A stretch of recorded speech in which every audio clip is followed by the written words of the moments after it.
ঈদের পরে প্রত্যেকটা মেয়েই কিন্তু তার বাবার বাড়িতে বেড়াতে যায়। কারণ প্রত্যেকটা মেয়েই বিয়ের পরে আর তার বাবার বাড়িতে ঈদ করার সুযোগ হয় না। যদি ২-১ জনের হয়েও থাকে কিন্তু মেক্সিমাম মেয়েরাই কিন্তু বাবার বাড়িতে ঈদ করার আর সুযোগ পায় না। সেম আমিও কিন্তু ঈদের পরপরই গিয়েছিলাম বাবার বাড়িতে বেড়াতে। আর বাবার বাড়িতে বেড়াতে যাওয়ার পর মেয়েদের তো আহ্লাদের আর শেষ থাকে না। যেহেতু কোরবানির ঈদের পরে বাবার বাড়িতে বেড়াতে এসেছি, তাই আম্মু আমাদের জন্য অনেক রকমের রান্না করেছে। যদিও আম্মু অসুস্থ, তারপরেও দেখুন অনেক কষ্ট করে কিন্তু আমাদের জন্য রুটি পিঠাও তৈরি করেছে। এরপরে আমার ভাই আবার এটা আমাকে খেতে দিল। এটা কিন্তু আপনারা অনেকেই চিনতে পারেননি। এটা ছিল একটা ১ কোয়া রসুন হালকা রোস্ট করা। এরপর আব্বু গাছ থেকে ডাব পাড়িয়ে সবার জন্য একটা, একটা ডাব কেটে দিচ্ছিল। প্রচন্ড গরম আর রোদের মধ্যে এটাই ছিল সবথেকে বেশি ভালো লাগার।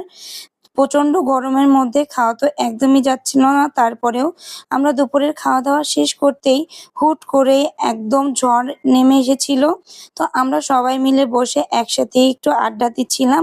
এরপর ঝড়ের পরে আমরা একটু আমাদের রাস্তা দিয়ে হাঁটছিলাম। যেহেতু একদমই রাস্তা আর নদী কাছাকাছি, তো আমরা ওখানে একটু পরিবেশটা সুন্দর ঘুরে, ঘুরে দেখছিলাম।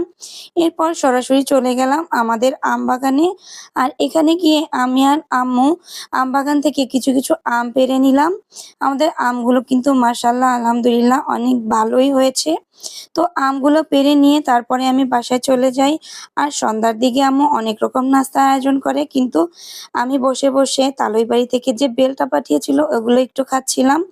এরপরে আমরা চলে গিয়েছিলাম একটু বাইরের দিকে ঘুরতে। যেহেতু ঝড়ের কারণে বাড়িতে একদমই কারেন্ট নেই।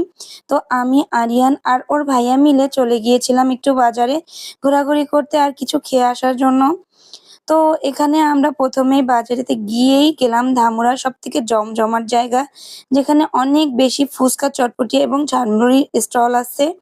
তো ওখানে যাওয়ার পরে আমরা এখান থেকে ফুচকা, চটপটি অর্ডার করে দেই। আমাদের কিছু ছোট ভাই এবং বড় ভাইরা ছিল। সবাই মিলে একসাথে ফুচকা, চটপটি খাই এবং বাসার জন্য কিছুটা পার্সেল নিয়ে নেই। এরপর আমার খালামণির জন্যও কিছুটা চটপটি ফুচকা নিয়ে নিলাম। এরপর ভাইয়া যেহেতু এসেছিল, তো ভাইয়ার সাথে আবার আমরা একটু বাজারের মধ্যে যাই এবং খালামণির জন্য টক দই, মিষ্টি এগুলা কিনলাম। তো আমরাও এখান থেকে একটু রসমালাই খেলাম। খেয়ে খালামণির সাথে দেখা করে রাত অনেক হয়ে গেছে তখন। তারপরে আমরা বাসার দিকে ফিরি। তো এভাবেই পুরো দিনটা আমাদের কেটে যায়। সব মিলিয়ে ঈদের পরে বাবার বাড়ি প্লাস খালামণির বাসায় ঘোরা সব মিলিয়ে একটা সুন্দর সময় কাটিয়েছি। তো এই পর্যন্তই ছিল আমার আজকের ভিডিও। সবাই ভালো থাকবেন, সুস্থ থাকবেন। আল্লাহ হাফেজ।